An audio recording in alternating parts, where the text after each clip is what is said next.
Northern Ireland is a land of natural beauty, with a vibrant culture and people who are innovative and forward-thinking. We are home to some of the brightest minds in cybersecurity, working to protect the world from the ever-evolving threats of cybercrime. We have become a global hotspot for cybersecurity research, innovation and development, and our companies offer world-class solutions to meet cybersecurity challenges. We have an impressive track record of inward investment, with Northern Ireland ranked as the #1 international investment location for US cybersecurity firms. And leading international technology and financial and professional services companies have chosen to locate their main cybersecurity operations here. We also have a strong cluster of locally grown firms, making an impact globally. Northern Ireland is innovating in areas such as securing apps, networks and cloud, identification, authentication and access control, threat intelligence, risk, compliance and fraud, managed security and advisory services, and operational tech security and connected devices. A strong focus on academic and industry collaboration has been key to our success. The Centre for Secure Information Technologies at Queen's University Belfast, CSIT, is the UK's National Innovation Knowledge Centre for Secure Information Technologies. As an academic centre of excellence in cybersecurity research and education, CSIT is a core player in the global cybersecurity research network, collaborating with world-leading companies. Northern Ireland is also a leading region for cybersecurity education and skills development. Courses are delivered in partnership with industry, with undergraduate, postgraduate and PhD programs, ensuring a pipeline of relevant skills. For career changers, the government-funded Cybersecurity Assured Skills Programme works with businesses to train people from a non-technical background, helping them to move into this priority area. Northern Ireland's cybersecurity ecosystem is further strengthened by organisations including NI Cyber, NI Cybersecurity Centre, ADS and InvestNI. The sector has continued to grow in strength and size, and there is so much more to come. The UK government is investing £18.9 million to boost Northern Ireland's cybersecurity capability with the creation of a new cyber AI hub at CSIT. And the region is also benefiting from £1.3 billion of investment through city and growth deals that will help us stay at the forefront of global secure connected intelligence innovation and make a safer, more secure world for everyone. Find out how you can be part of it at investni.com/cybersecurity.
I now want to welcome colleagues joining our dedicated YouTube channel, CyberUK Online. Welcome to CyberUK Online, live from Belfast here at the ICC. We have a full programme each day with an exciting lineup of speakers. All the plenary sessions will be live streamed to you, direct from us here. These consist of both keynotes and panel sessions, and these will also be available to watch back on demand. In addition, we also have some specially selected content from some of our stream sessions. The full agenda can be seen on the CyberUK website, and we'll also be putting up announcements throughout the day on our social channels to tell you what live streams are coming up. We welcome your interactions with the sessions, so if you have comments, feedback, or want to reach out to others in the event community, please do so using the YouTube channel comments facility, and connect with us on Twitter and LinkedIn. Please can I now ensure that your mobile devices are switched to silent as we're about to start. I hope you all have a productive and enjoyable event. Thank you.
Ladies and gentlemen, welcome to CyberUK 2023. Please welcome to the stage NCSC CEO, Lindy Cameron.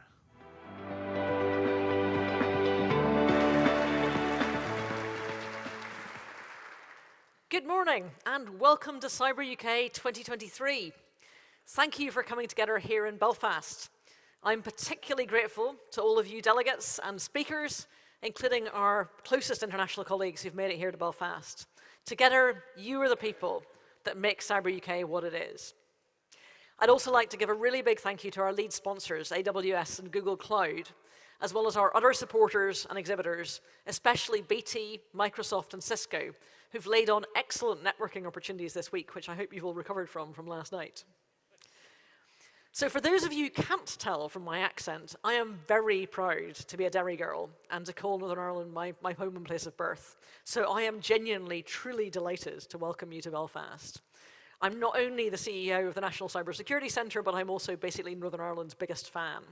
And I think the NCSC must be pretty much the only part of government to have been consistently led by people from Northern Ireland. So I'm delighted my predecessor, Kieran Martin, is also at the conference this week. Many of you will have seen the events marking the 25th anniversary of the Belfast Good Friday Agreement. It's a truly remarkable milestone. When I was growing up in Northern Ireland in the 70s and 80s, the kind of peace that we've seen over the last 25 years was simply unimaginable.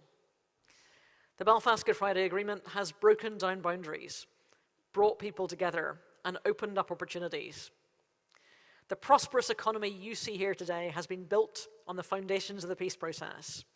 And Northern Ireland's thriving cybersecurity industry is just one fantastic example of this.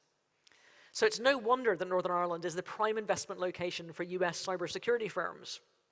And a crucial part of that success story is the really strong connection between industry and education in Northern Ireland, as well as the world-class research and excellence in vocational training at institutions such as Queen's University Belfast and Ulster University, and I'm really delighted to welcome some of their representatives here today. I'd really encourage all of you to go and meet with them and be enthused by their ambitious approach. They're creating a global cybersecurity ecosystem with Northern Ireland academic institutions at its heart. So back to the last year in cybersecurity. Many of the collective challenges we face in cybersecurity are not focused on how we secure today, but on how we secure tomorrow. So that's why we focus cybersecurity, or Cyber UK in 2023, on securing an open and resilient digital future. But before we think about those future challenges, I want to just offer some reflections on the past year and on what's changed. And in particular, I want to talk about the profound importance of resilience. Russia's horrific and illegal invasion of Ukraine has seen them maintain a high operational tempo in cyber operations, with the GRU taking a leading role. But a significant collaborative effort mounted by Ukraine's cyber defenses, with support from foreign governments and the cybersecurity industry, has been fundamental in reducing the effectiveness of Russian offensive cyber activity. And on a personal note, I'm really proud of the role the NCSC played, in conjunction with FCDO and our allies, in supporting the Ukrainian staunch defense in the face of Russian hostility. And I'm therefore also delighted that Viktor Zhora and his team from Ukraine have joined us here today in Belfast. Welcome to them. If there's to be a single takeaway from the Russia-Ukraine conflict, it's the importance of cyber resilience, of effective cyber resilience, actually, most importantly is all. But I don't think we're yet doing enough to protect our infrastructure from the cyber threats emerging from Russia-aligning groups.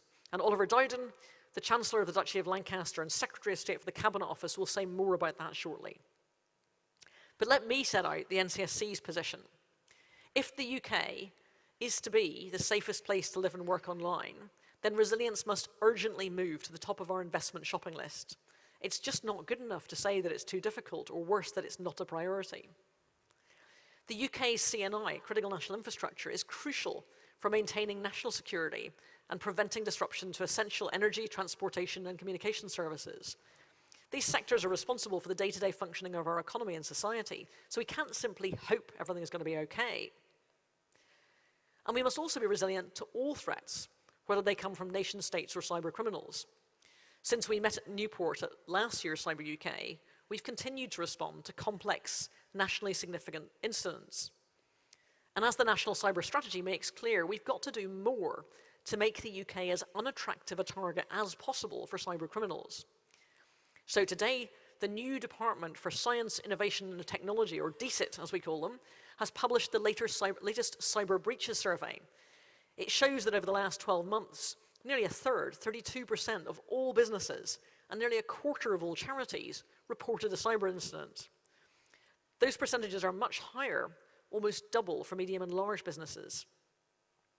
And the disruption caused by these attacks isn't just inconvenience, it's also financial. It's estimated that the average cost to businesses of any size was over £1,000. For medium and large businesses, it was nearly £5,000. Many of these incidents are the result of poor cyber hygiene rather than complex or sophisticated attack techniques, which is why we're encouraging all businesses to consider Cyber Essentials certification as part of an annual cyber MOT. We know that organizations that implement Cyber Essentials controls are 80% less likely to make a claim on cyber insurance than organizations that don't have Cyber Essentials. And if you don't know where to start, I am delighted to announce that NCSC is launching a new cyber advisor scheme to help you and millions of small and medium organizations that we know don't have the skills inside their organization to keep themselves secure online and to help them achieve a baseline level of cybersecurity. But as we come together here in Belfast, our focus is fixed firmly on the future.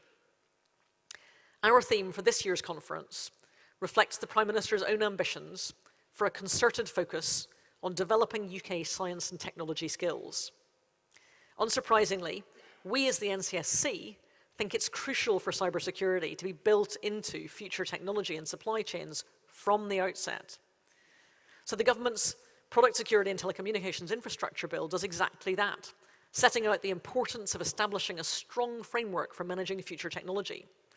Good cybersecurity won't only help industry, CNI and government realise the benefits of those advances, it will also help to build public trust in our technologies. They underpin our way of life, our economic prosperity, our national security, and our freedom to live true to our values.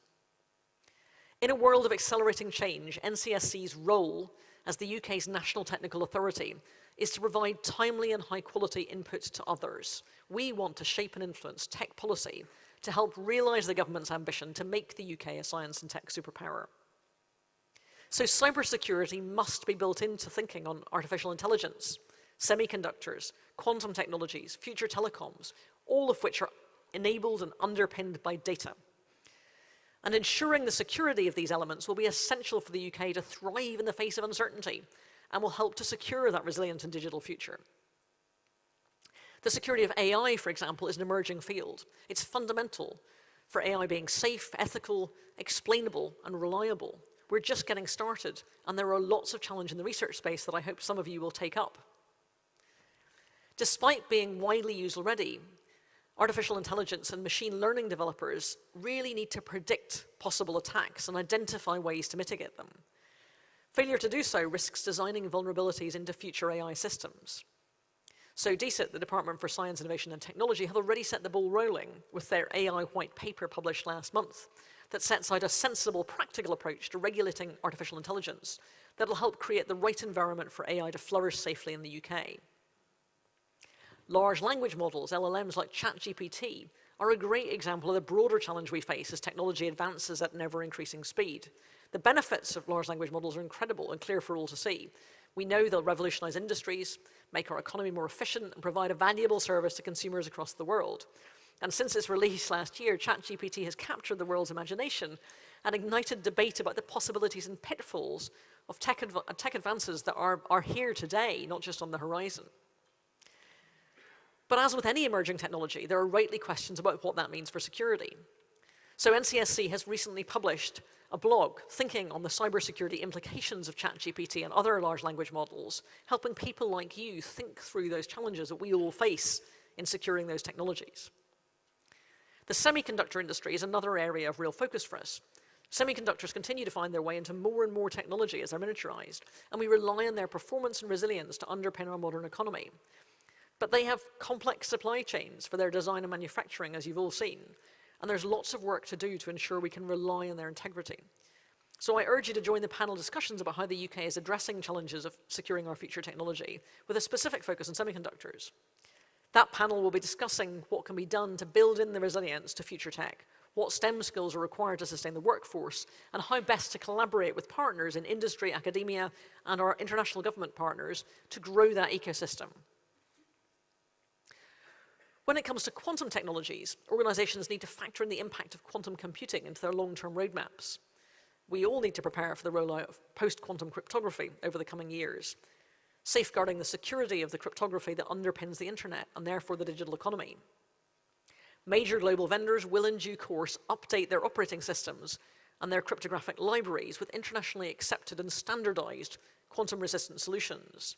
So organizations and individuals with standard office setups will, if you ensure you update regularly, benefit from those improvements automatically. But we know some sectors have got more specialized needs, either because they've got bespoke infrastructure or where there are genuine practical constraints on regular updating. That's not an excuse. NCSC is generating plans to identify those needs and guidance to help those of you who are in that situation. As well as those challenges, the UK can also harness the nearer-term opportunities that quantum computing will provide, such as the chance to solve complex logistics and simulation problems in a sustainable and energy-efficient way, which is a real boost to our digital economy. And I think two final areas requiring our combined attention are telecoms networks and cyber proliferation. It may feel like 5G's only just here and we've dealt with the challenges, but we need to be thinking right now about what we want 6G to be. Our mobile phones will soon be connecting to satellites when there's no cell tower coverage in the ground, which is amazing, particularly in remote areas, but it fundamentally changes the security model. So we need to look at the new risks that introduces and figure out how to deal with them.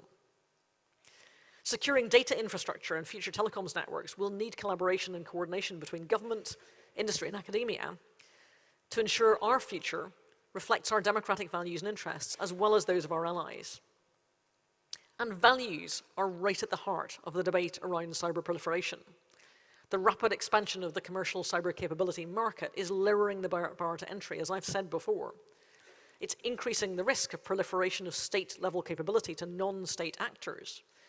This makes the threat landscape more difficult and more volatile.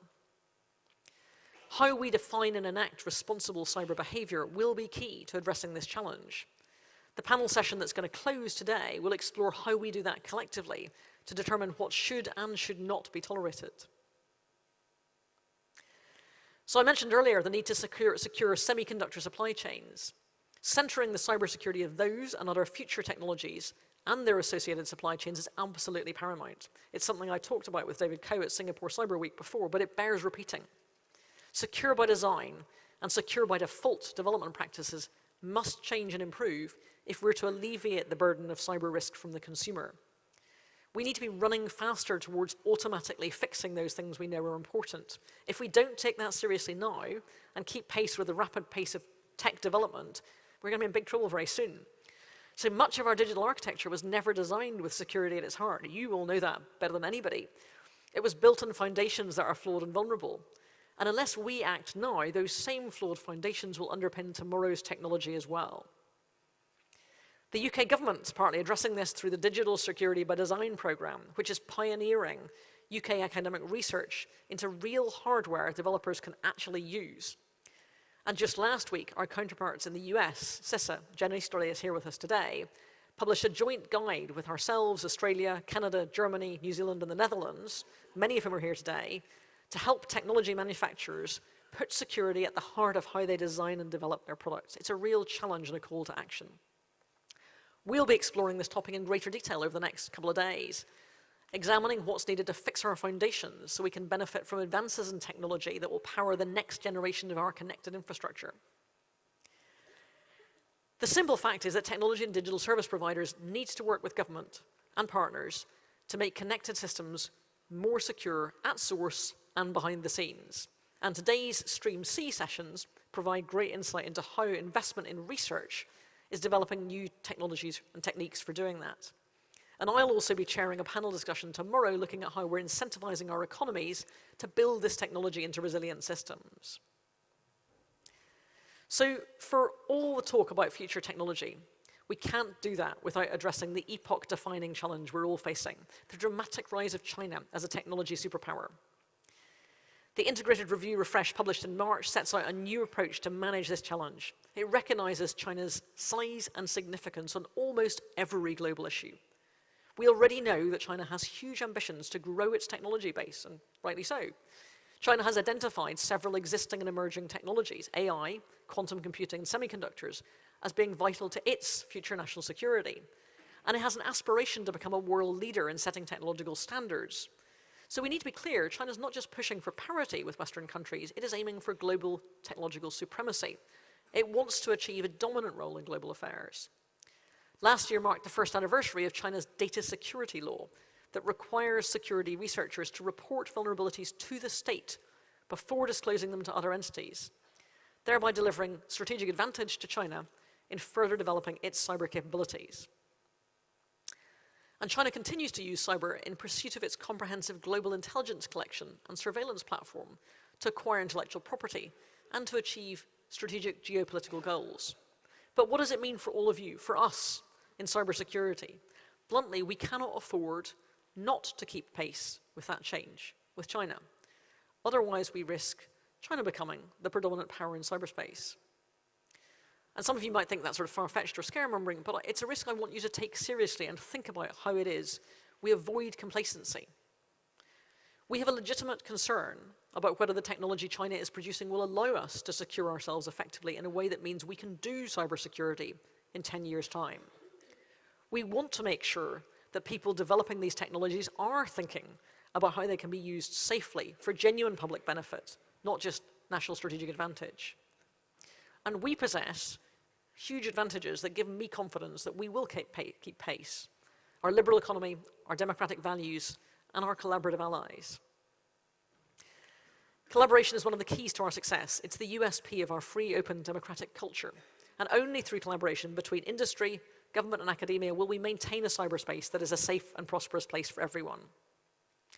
We as a community, all of you out there, are responsible for our individual and collective actions and must ensure that new capabilities are produced and used in a way that is legal, responsible, and proportionate.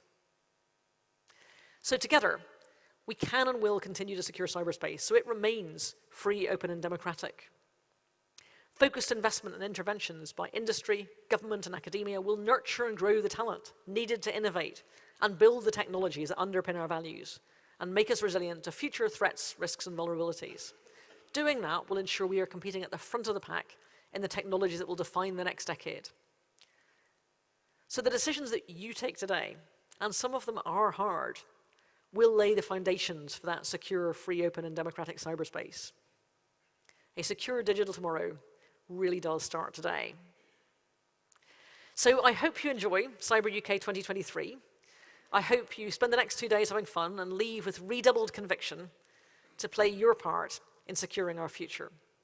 So thank you.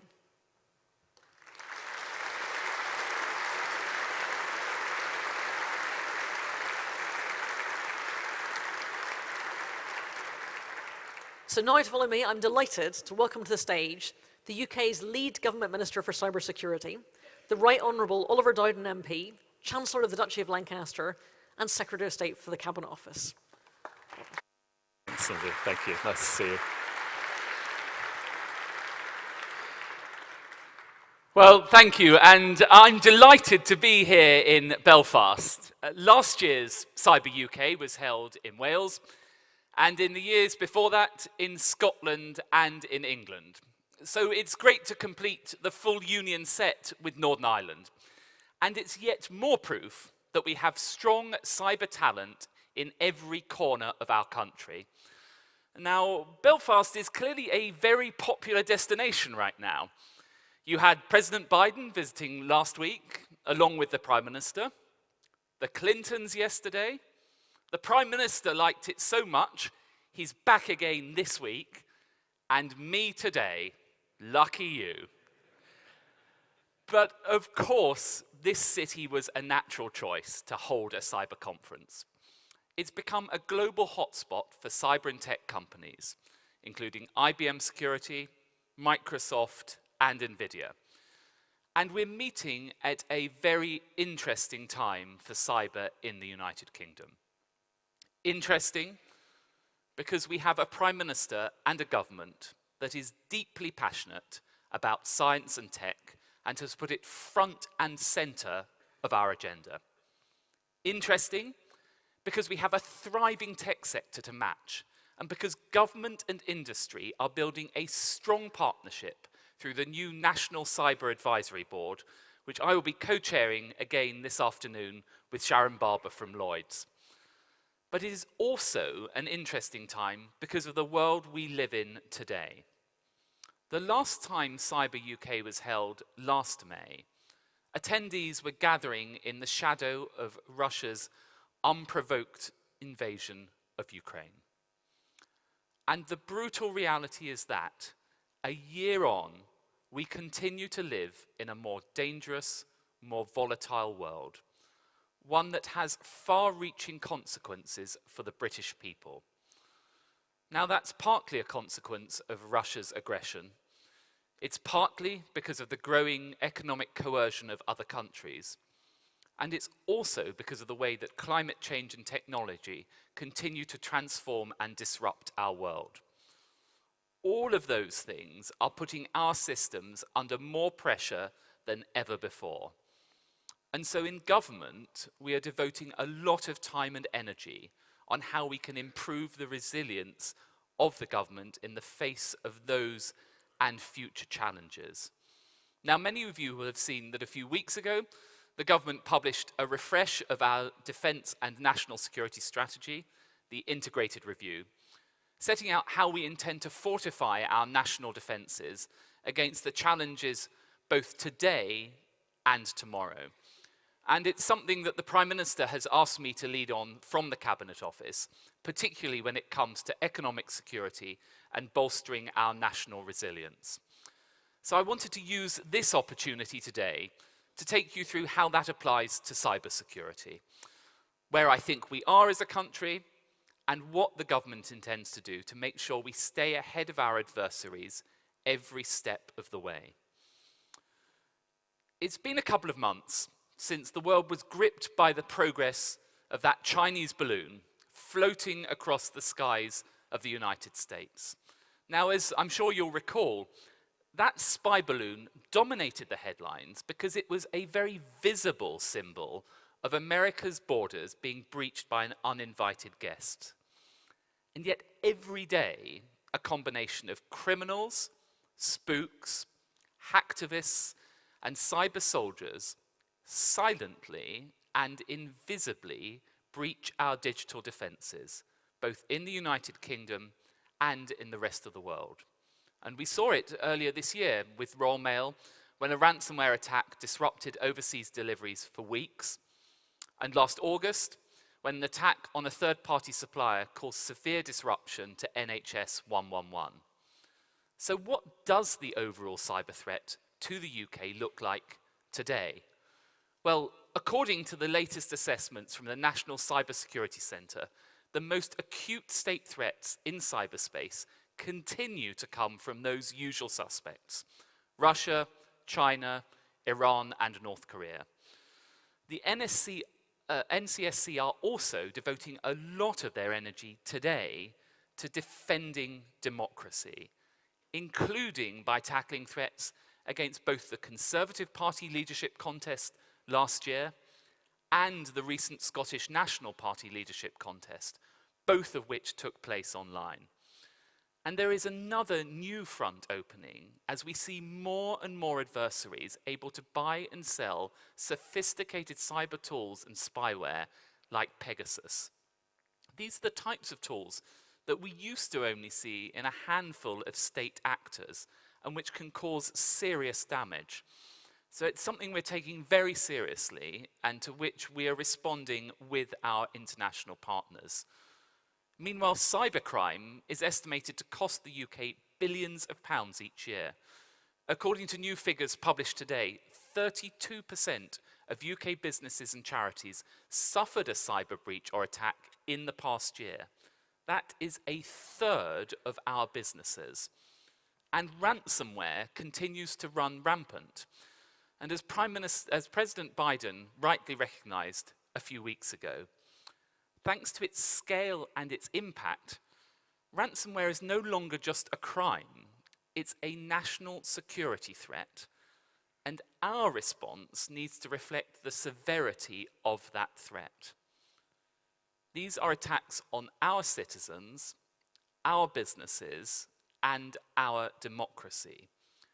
They are an attempt to undermine our society, and we are determined to stop them with your help. In the UK, we grasped the need for urgent action early, and we've been doing a lot over the past few years to strengthen our cyber defences.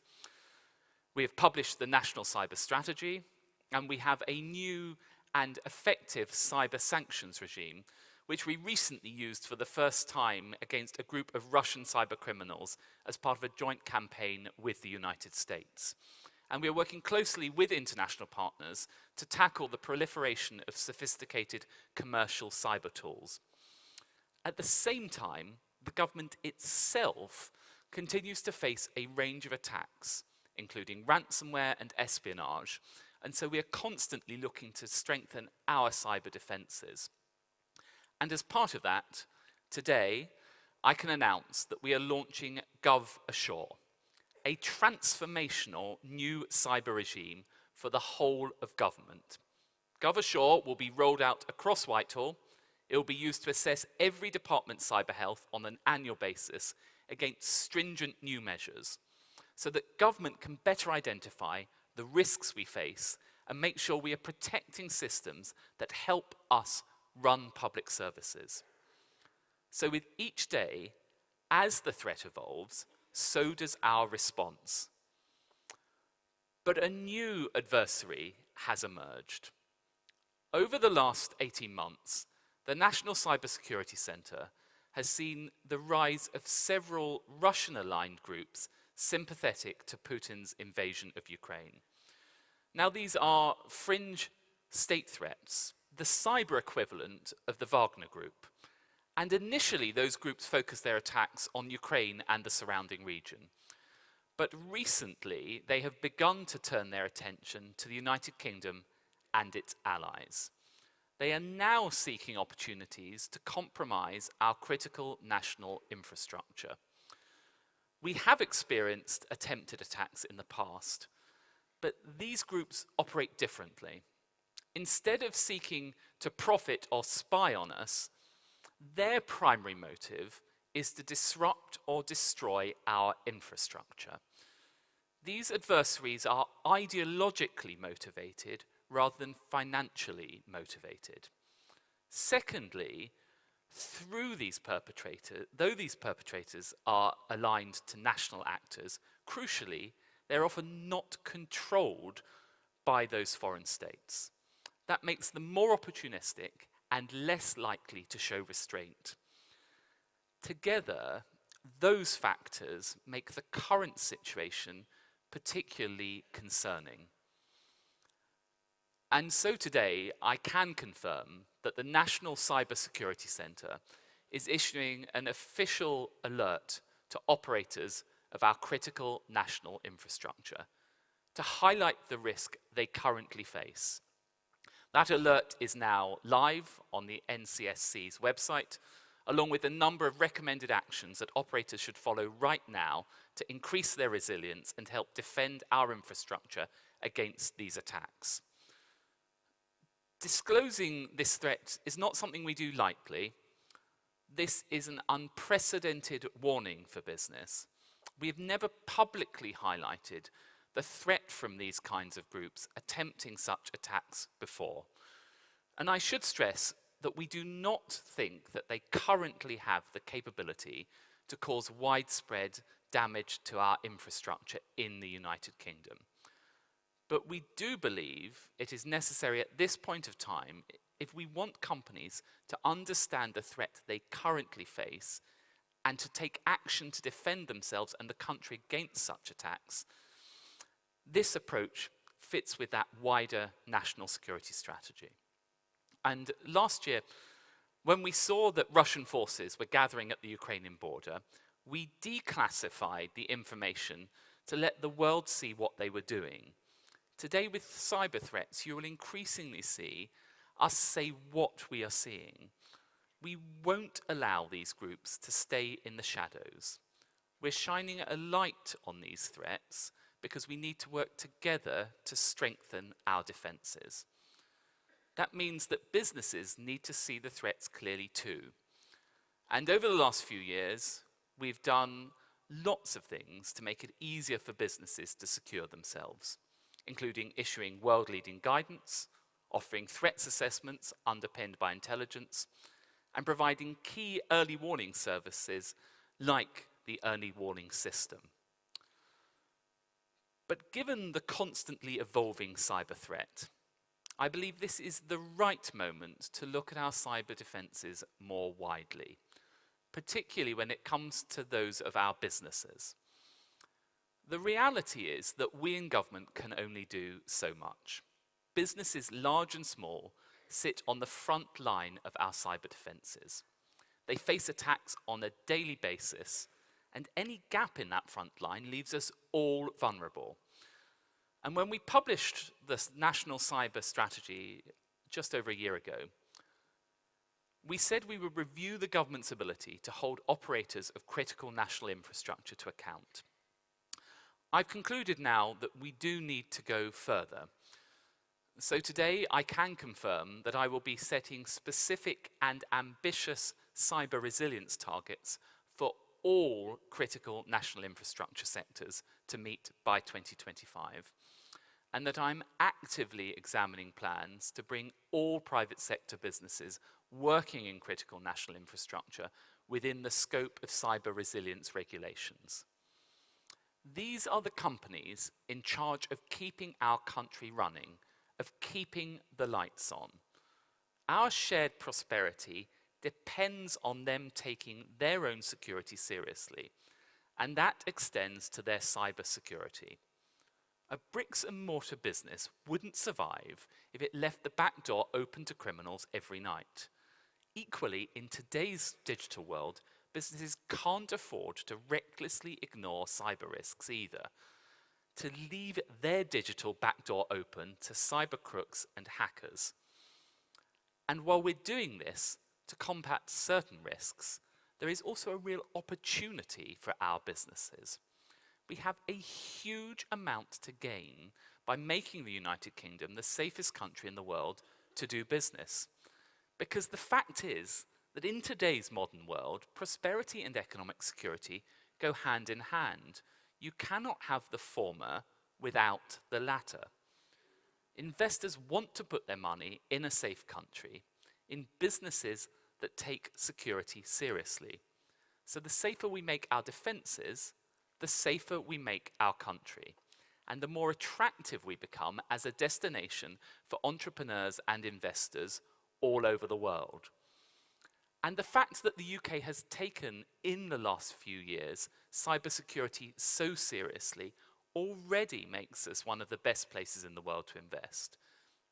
So this is my call to arms for businesses. Look again at your security, strengthen it wherever you can. The stronger your business, the stronger our economy, and the more prosperous we become together. And in turn, we in government will continue to do as much as we can to support the cyber industry and businesses more widely. And so finally, I just want to outline how we are fulfilling our part of this partnership. Cyber is an industry that continues to grow in every sense. New figures show that it is worth more, it has more companies, and it employs more people than this time last year. In 2022, revenues hit over £10.5 billion. The sector attracted £300 million of investment, and it added an additional 5,300 jobs in that time. At a time of global market uncertainty, the industry really is looking very strong. And through our Cyber Runway program, we've helped over 160 cybersecurity companies and startups grow and develop their businesses. And there is even more room for growth, given that we currently face a shortfall of around 14,000 cybersecurity professionals each year in the United Kingdom. The jobs are there, we just need to give people the skills to fill them, which is what we're trying to do in government through things like Cyber First and Cyber Explorers. And indeed, I saw this with my own eyes a few weeks ago when I spent time with students at the University of South Wales's Cyber Academy. I watched them at their computers, going through the cyber equivalent of football drills, practicing attack and defense. And through academies like that, we are building the UK's cyber talent pool for the future. And on Monday, you may have heard the Prime Minister launched a major drive to improve maths skills across the country. And as he said in that speech, numeracy is the foundation of the modern economy. Today, it's just as essential as being able to read, and it is particularly vital if we want people to be able to take up jobs in cyber tech and beyond. We also recognise that as a major employer of cyber security professionals across the UK, the government needs to do more to attract the very best talent. Now, like many of you, I noted the recent debate around the salary offered for a cyber role in government. Of course, people who work for government will always be motivated by public service. But a cyber specialist knows they can earn 5 to 7 times, if not more, for the same role in the private sector. And the government needs to break through its own glass ceiling. So I am also examining what more we can do to improve salaries and other parts of that offer so that we really can continue to attract the very best cyber experts into the civil service. These are the people protecting the systems and public services that millions of people across the country rely on every day. So we should want the very best people in charge of them. We must be competitive to stay ahead. So we are keen to do our bit, and for the private sector in turn to do its bit, to defend as one so that we can prosper as one. And as I have set out, the government is clear-eyed about the challenges that we face. We need businesses to be clear in their determination to meet those challenges with us.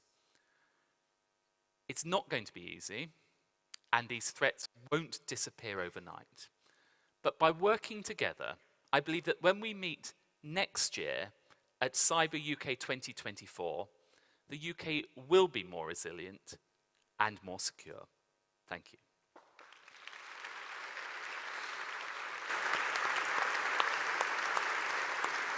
Thank you very much indeed, Secretary of State. I really appreciate it. Thank you. Thank you so much, Secretary of State, for your insights and particularly for your views on securing the UK's critical national infrastructure. It's great to hear such strong commitments to increasing the UK's resilience to cyber threats coming from the very top of government. And I'm also delighted to hear the focus that you and the Prime Minister place on science and technology. At NCSC, as you can imagine, we're really firm supporters of those priorities. So now it's time for our next speaker. Google are the main sponsor of today's sessions, and I'm delighted to welcome to the stage Nick Godfrey, Senior Director from the Office of the CISO at Google Cloud. Nick Godfrey. Thank you, Lindy.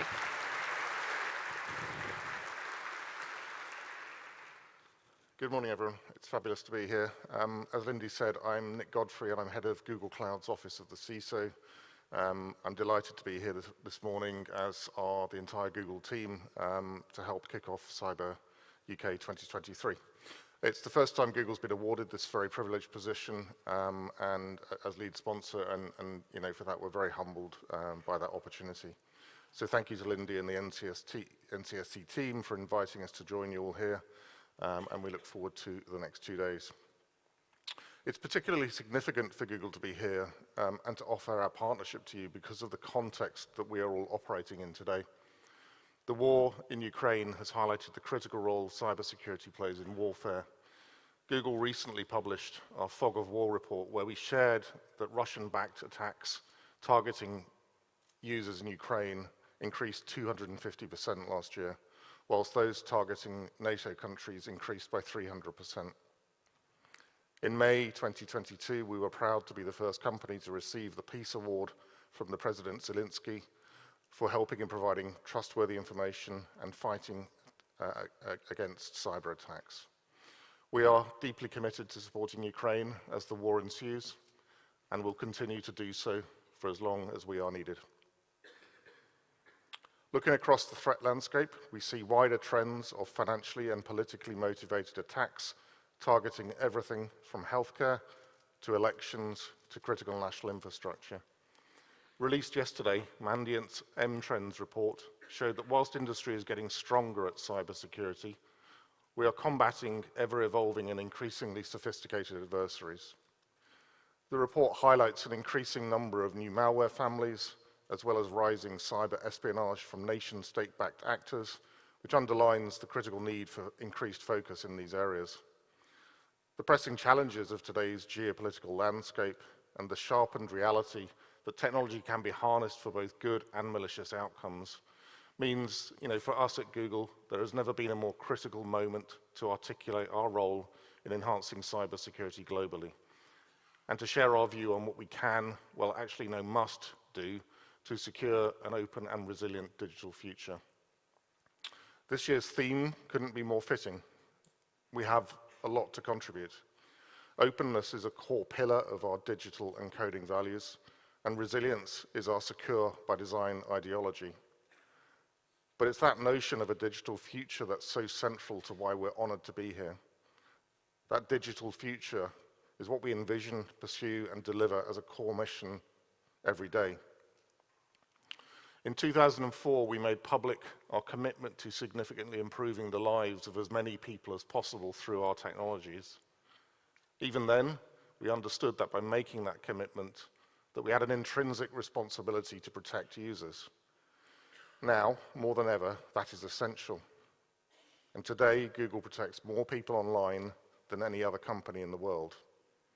This includes protecting business users, protecting government data, protecting critical national infrastructure, and proving that we are a trusted partner. We are committed to sharing our global scale expertise and advanced cloud security capability to support governments and businesses as they adapt to a digital future, ensuring that your data isn't compromised or capitalized on, just protected through industry-leading security, responsible data practices, and easy-to-use privacy controls. We understand how important it is to secure what matters most, and we believe that cloud is ultimately the most secure option. On this, we are not alone. The valuable role cloud technologies play in digital modernization and resilience through shared fate models, secure by design, and more is becoming increasingly recognized. Painful recent experiences like 2021's SolarWinds breach taught us that legacy technology creates easily exploitable system-wide vulnerabilities. We can also look to the example set by the Ukrainian government, which worked with Google Cloud and others to shift to cloud-based security and infrastructure when security mattered most. Google has been a leader in security for some time. We are the pioneers of zero trust. We average 200,000 hours of incident response engagements per year, and our cloud offering is, as Forrester put it, secure by default. Just like open source and our culture of innovation, security is baked into our DNA. What's more, now that Mandiant is part of Google Cloud, we will bring new dimensions to our operational cybersecurity partnerships with governments through advanced threat intelligence. So it's our view that as technologies evolve, as alliances become more sophisticated and our enemies increasingly unpredictable, cybersecurity is paramount. And we believe that there are three things that will help us deliver an open and resilient digital future. First, we must be bold. We must continue to advance how technology can improve our lives, connecting people and governments, driving innovation, and powering prosperity. In the face of growing threats, we believe that accelerating digital transformation and supporting organizations in their policy, procurement, and their people to migrate from legacy technologies to secure cloud is a vital component to an open and resilient future. The US National Cybersecurity Strategy acknowledges the benefits that cloud provides to security and resilience and encourages federal entities to accelerate migration to cloud-based services. And we must push the boundaries of what technology can offer us further. Earlier this year, Google Cloud announced our next generation of AI capabilities. And we are proud to share how this set of transformational innovations can further efforts to promote digital security. AI will help us detect, analyze, and block anomalous behavior and combat phishing and malware efficiently, effectively, and at scale in real time. We're already seeing this today. For example, Gmail's AI-powered spam filtering capabilities block nearly 10 million spam emails every minute. This keeps 99.9% of phishing attempts and malware from reaching your inbox. We'll soon have automated cyber defenses at an even broader scale, with advanced intelligence stopping attacks before they reach users. And AI is just the latest frontier in the ongoing race between cyber attackers and cyber defenders. It's our job to stay ahead and to do so responsibly.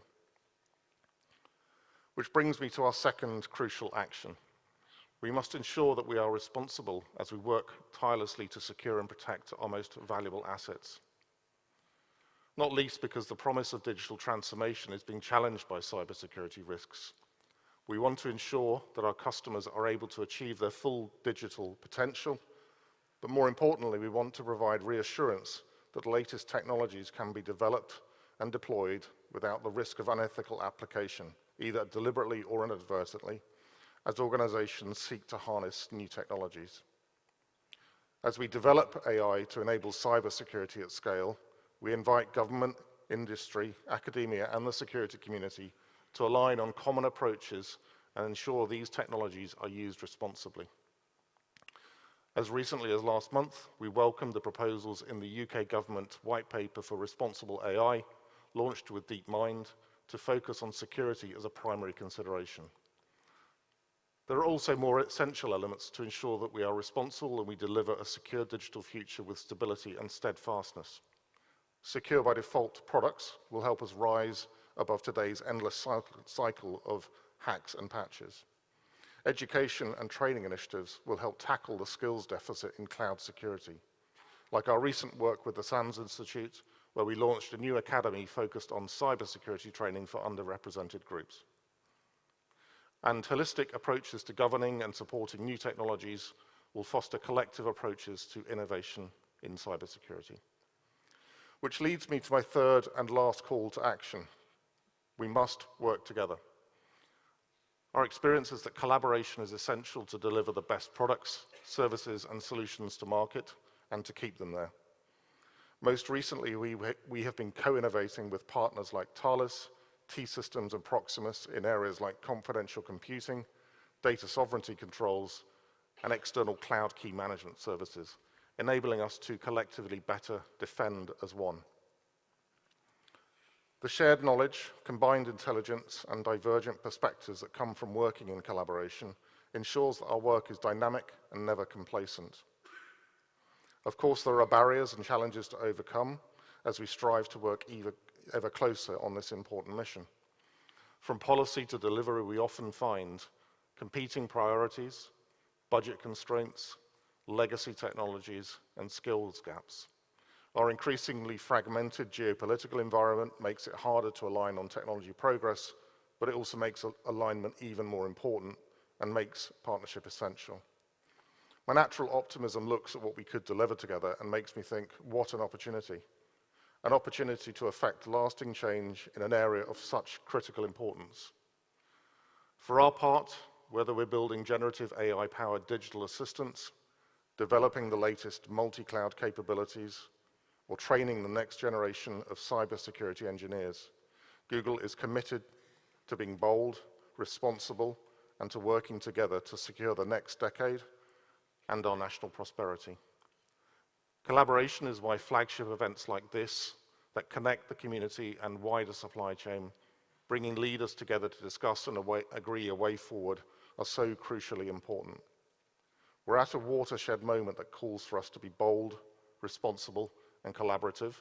Technology can help secure our digital future while unlocking incredible opportunities, but only if we work together in a spirit of digital solidarity, ensuring that technology works for everyone. On this, and much more, we're ready, and we're built to help. Thank you.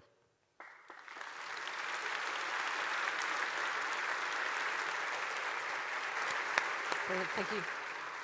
Thank you very much indeed, Nick, and really great for that. I realised I should have talked about Bard as well as about ChatGPT whenever I was talking earlier. Yes. Thank you very much indeed. Thank you. Brilliant. So now it's time for the first panel discussion of our conference. But before we start the panel discussion, I wanted to welcome to the stage one of our fantastic guests from overseas, Kemba Walden, the Acting National Cyber Director at the White House, who's going to give her first international keynote address here in Belfast. Kemba, please come up to the stage. Thank you. Thank you. Fantastic to have you. Brilliant. Excellent.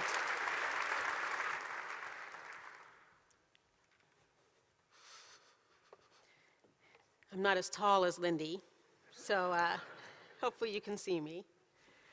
Good morning. I want to start by thanking the National Cybersecurity Center, organizers of CyberUK, for the opportunity to speak to this group today.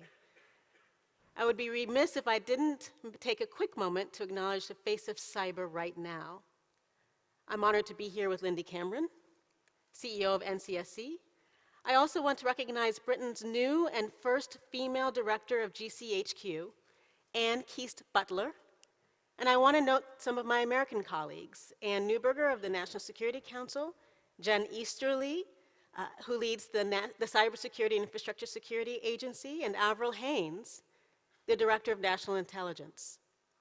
This is what cyber and intelligence looks like in 2023, and it is just outstanding. Yes.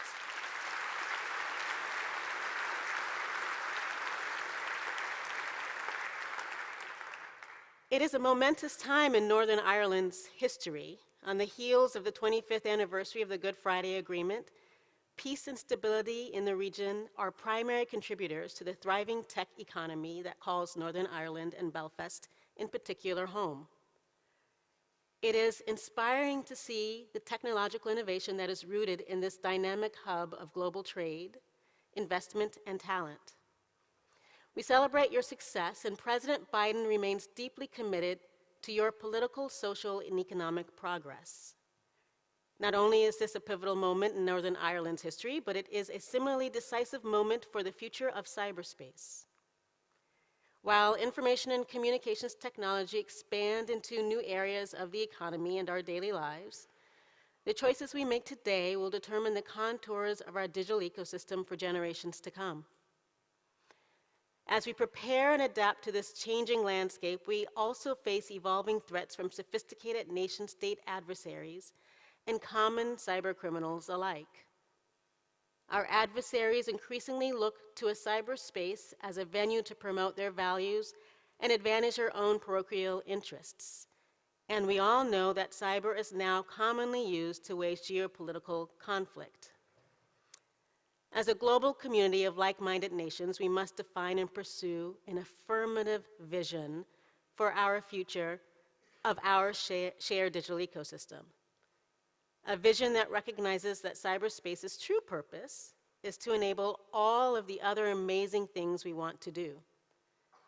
Securing ourselves against threats is not the only thing that matters when it comes to cyberspace. It's not even the main thing.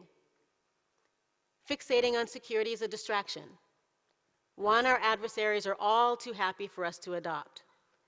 If we build a defensible and resilient cyber foundation, we can pursue our boldest goals with confidence. Goals like an electric grid capable of distributing renewable energy across vast distances with pinpoint real-time precision.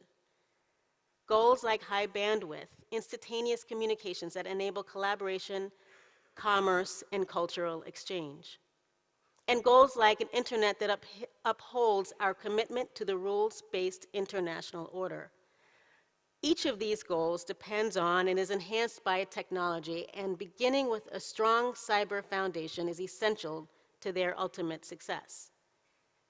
It is this affirmative vision for cyberspace that shapes President Biden's new national cybersecurity strategy, which I was proud to present last month.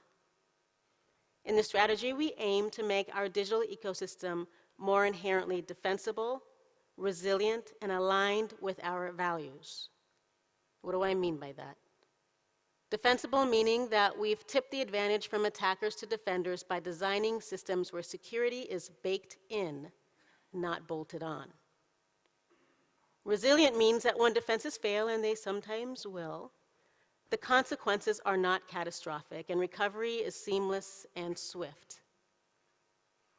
And we will tackle head-on the fact that technology shapes and is shaped by the rest of our society. Technology does not itself represent a value system. Rather, it carries with it the values of its creators and operators. Technology can bring great advancement from groundbreaking vaccines to essential services for the underserved. But it can also be used to malign people and undermine confidence in our institutions. We have to actively define and assert our priorities in the way we build our digital world.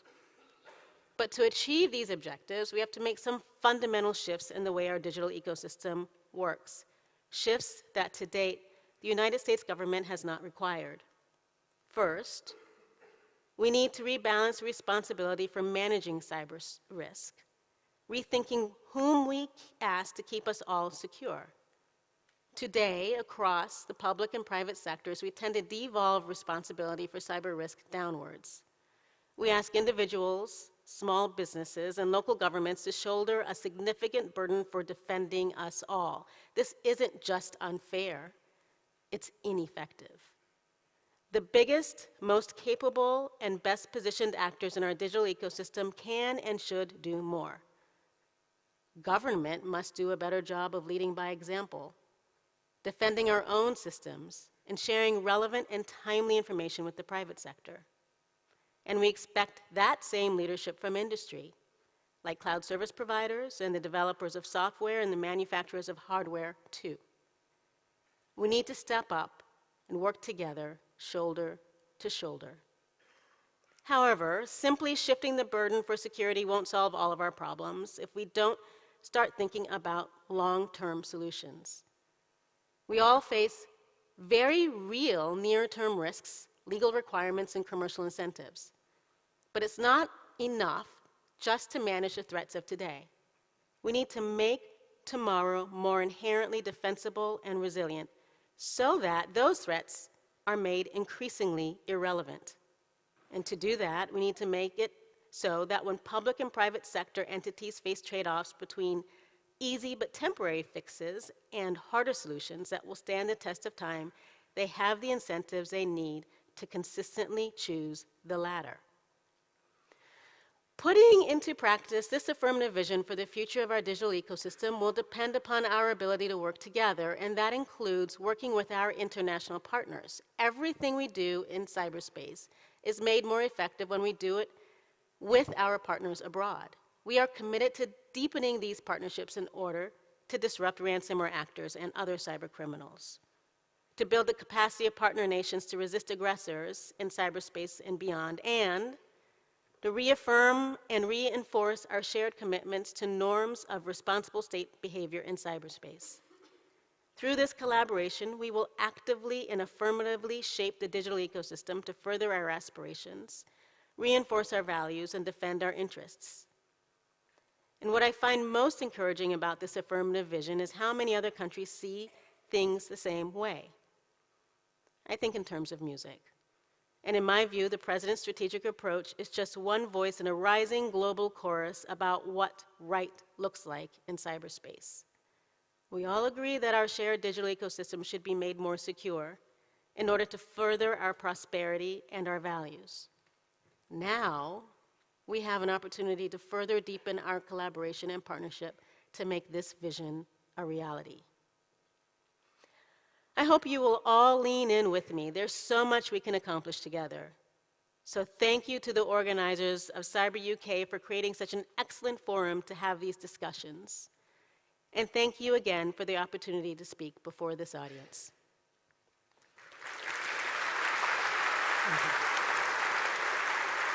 Thank you, Kemba. Brilliant, fantastic. Thank you very much indeed, Kemba, for those inspiring words. And if I could welcome my fellow two panelists to the stage, that would be amazing. So welcoming Matt Collins, who's the Deputy National Security Advisor from the UK, and David Koh, the Chief Executive of the Cybersecurity Agency from Singapore. Please welcome them.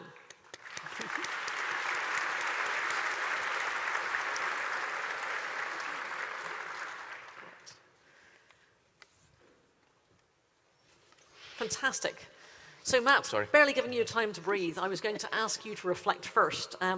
This panel is very much about the kind of secure and digital resilient future we want to see and how we do it together in collaboration. So having listened to Kemba's inspiring words and what the US's vision is, how's the UK doing more than a year on from our own national cyber strategy and with the recent integrated review refresh having just been published? Yeah, well, it's great to be here. It's great to see so many people, so many international partners. I have a question, though, for Kemba, which maybe she can come back to, which is, what song in particular? What song are we singing? It's certainly been a theme of President Biden's recent trip to Northern Ireland and to Ireland, so I think that the US should be doing all of their strategic thinking through various lyrics and chorus. Obviously we published the integrated review refresh just last month. That very much builds on what we set out through the integrated review in 2021. Whilst not predicting the disgusting invasion of Russia into Ukraine, it did foreshadow a increasingly turbulent and complex global order. The integrated review refresh 23 very much restates the top priority for the United Kingdom in terms of the Euro-Atlantic theatre and the threat posed by Russia, but it also reflects the epoch-defining challenge from China. And it sets out a whole set of activity working with like-minded partners to try to counter and address those threats. For cyber, it very much continues the vision and goal set out in our cyber strategy the previous year, what it means to be a responsible cyber power, making sure that we're espousing democratic values, very much picking up on Kemba's theme in her speech. It also reflects some of the points around economic security and understanding our supply chains, which I think is particularly important as we get into thinking about future and emerging tech. It also recognizes that we can't necessarily think about threats in traditional silos. So it's been convenient for us to box things off as a state threat or an organized crime threat or a terrorist threat. Those things interconnect more and more. And when we think about cyber, that is even more true.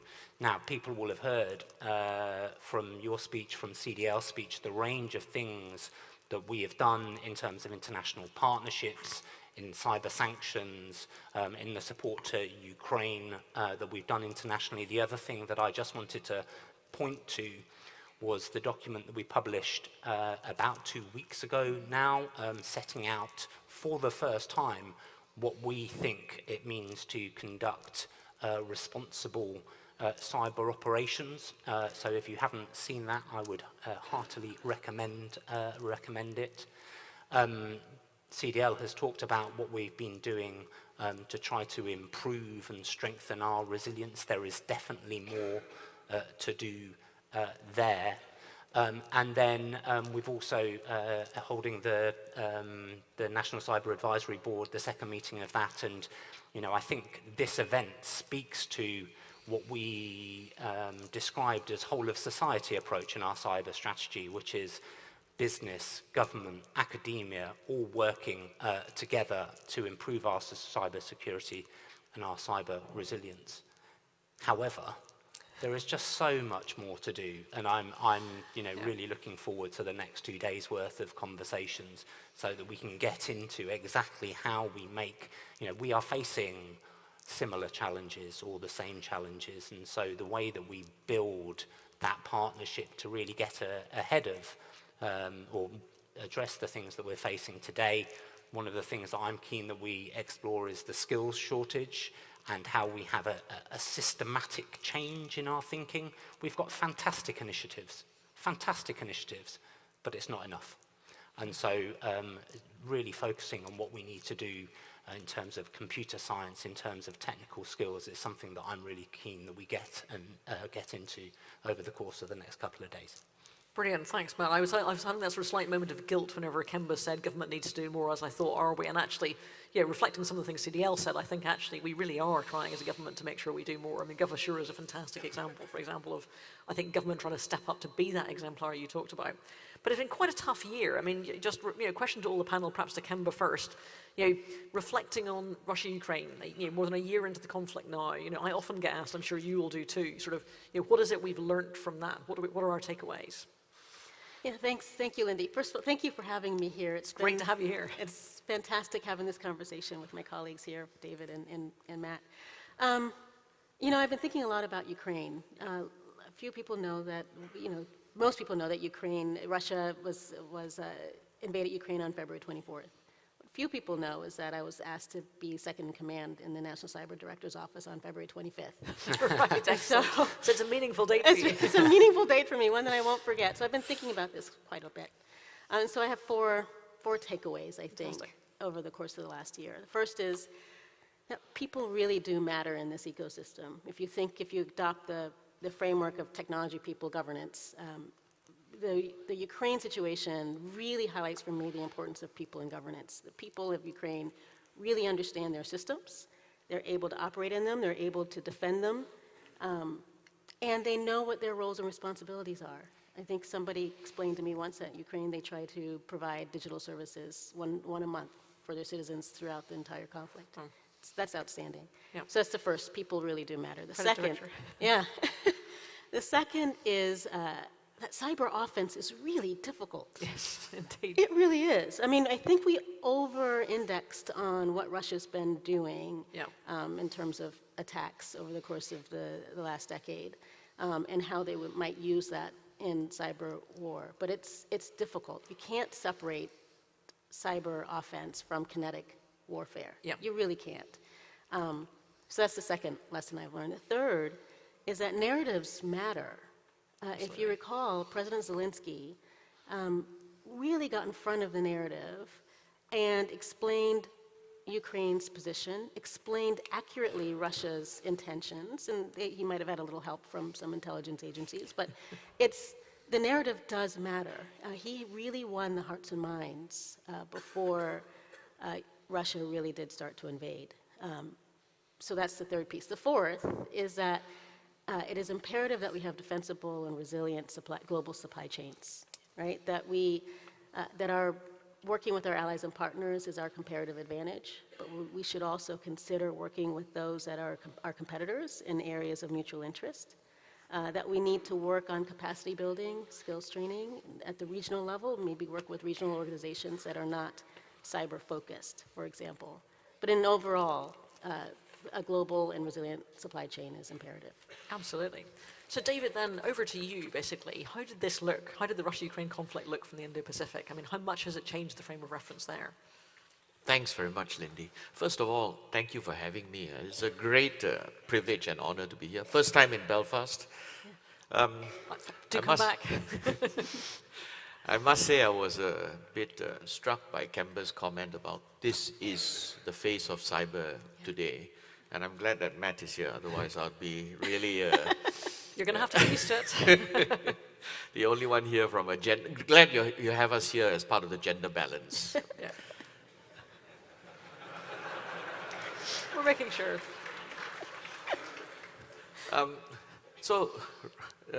First of all, how did Russia-Ukraine look from the Indo-Pacific? Well, let me share Singapore's perspective. First of all, it was a very significant thing, the unprovoked aggression, invasion of Ukraine by Russia. From Singapore's perspective, we spoke out against it at the United Nations and we imposed sanctions. This is actually only the second time in our history that we've imposed sanctions without the UN the UNSC mandate. Why did we do so? Because we believe in a rules-based international system. As a small country, we have to depend on this. Russia's invasion of Ukraine was a gross violation of the UN Charter, the breach of the territorial integrity of a sovereign nation. So we felt it was we were compelled to speak out against it in support of the international rules-based system.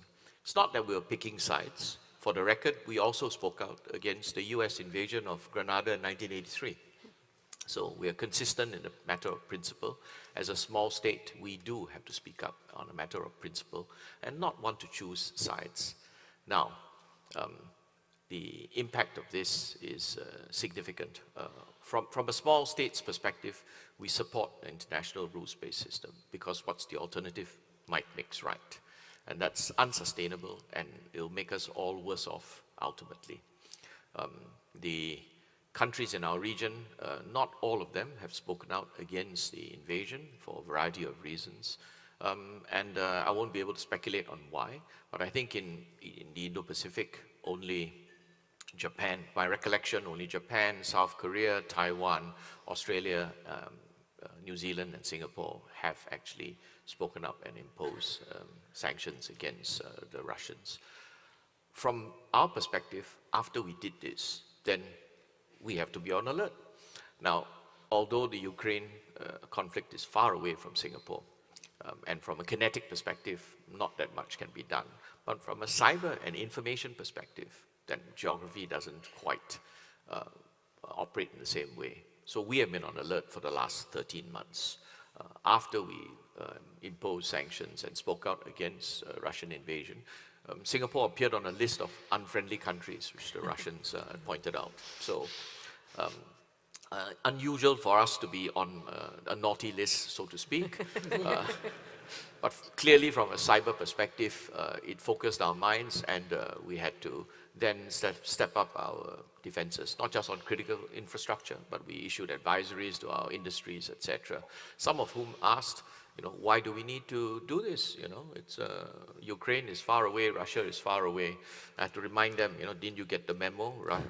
Cyber doesn't work this way. All right. So that's how it looks from our neck of the woods. Fantastic, thanks, David. That's brilliant insight. I was really struck when I was in Singapore last year for Singapore Cyber Week. What a fantastic convening role Singapore has in the region, but also actually how you set the bar high for how it is that you assert your own independence and autonomy by maintaining that really high level of resilience to ensure that you have future choice. Could you talk a bit more about how it is that that Singapore helps to convene in the region? We've talked a little bit about the China threat, about the future technology issues. How do you see that future set of challenges, and what are you doing about it in Singapore? Right, thanks. It is a challenge. We have front row seat. You do. And I think your tagline is about a secure and resilient digital future. I would add one more word to that. And I think it needs to be interoperable as well. Yep. We'll all be much poorer if we bifurcate, and we won't have access to all the information, the education, the knowledge that's available on the internet. Singapore is a trading country. Our trade is 3 times our GDP. We have grown rich because we are an open economy and benefit from the open trade flows. Increasingly more of our trade flows are in the digital domain, not just in the physical ones. So these are also essential. How this is done actually is to maintain interoperability. I don't think security and interoperability are mutually exclusive. I think it's a false choice. Some systems are not meant to be interoperable. National security systems are not meant to be interoperable, so they need to be secure. Other systems, for reasons of trade, economic benefit, safety, have to be interoperable. I want my plane to fly safely. When it takes off from Singapore, I want it to land safely in Beijing or in New York, wherever, or in London. And it requires us to be interoperable. I think maintaining interoperable standards, objective technical standards, is essential. And if you are concerned about security, which we should be, then that's a separate matter of maintaining the separate supply chains or having visibility into the supply chains. When we pitch the cybersecurity to our region, to ASEAN, for example, ASEAN is 400 million people, and we don't pitch cybersecurity as an end in itself, but rather as an enabler. We see cybersecurity as an enabler for the digital economy. It's an opportunity for the countries in Southeast Asia to reap the benefits that the digital future offers us, from uplifting the population, economic growth, education opportunities. But all this is only possible if we can get cybersecurity in place. Otherwise, it's 400 million people who will be exposed to scams, cyber threats, breaches of data privacy, etc. So these have to come together. And when we pitch it in that manner, then it resonates with the people. So there are huge economic opportunities, educational opportunities, social opportunities through the digital revolution, but only if we see cybersecurity as an enabler. I don't see cybersecurity as a drag. I see it as an enabler for us to seize the opportunities. Cybersecurity is a bit like the brakes on a car.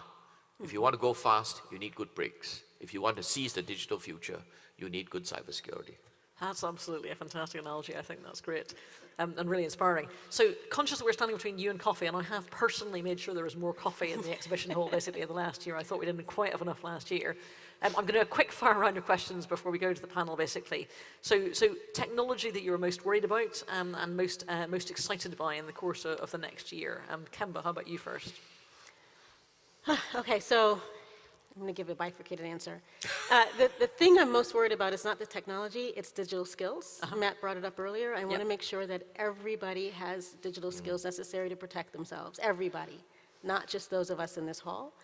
I'm talking those that don't have access to broadband yet, right? All of us.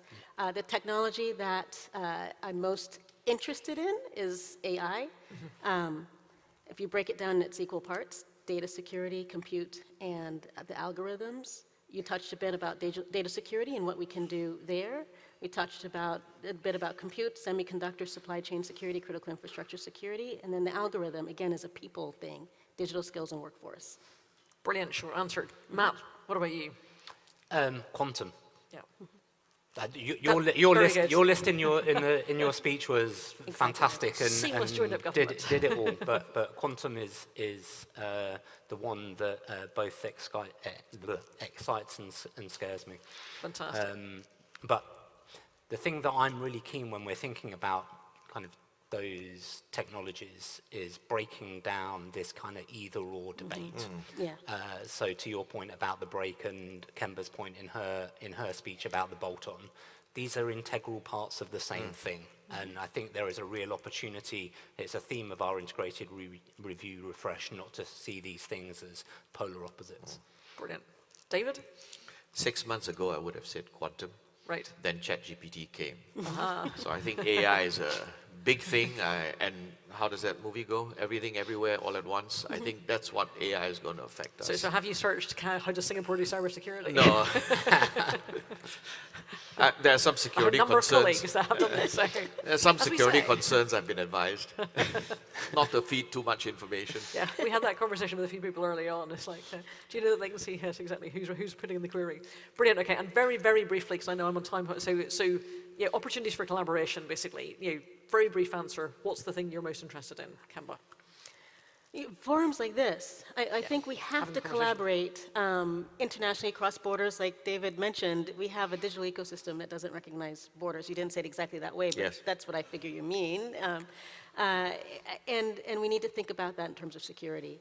So collaboration on that in public, private, civil society, academia, but across borders as well.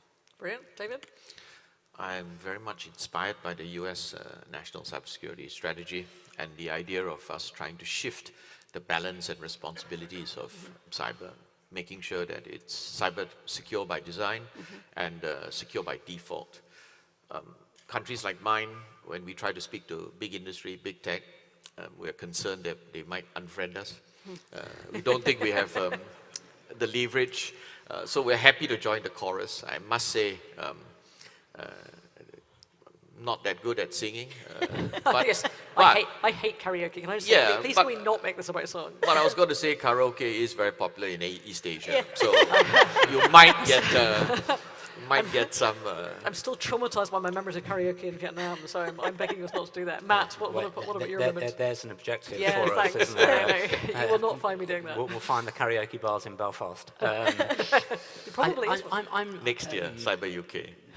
I'm incredibly struck. I've been fortunate enough to be in the role for 16 months. I've done an awful lot of traveling, and absolutely everywhere I go, the partnerships that we have internationally, bilaterally and multilaterally, the conversation just 2 days ago in Vilnius, or was it yesterday, and we've got Australian counterparts, we've got Irish counterparts, we've got French counterparts, we've got Singapore, Japan, South Korea, it goes on. And so that partnership and the partnership with industry really, really excites me.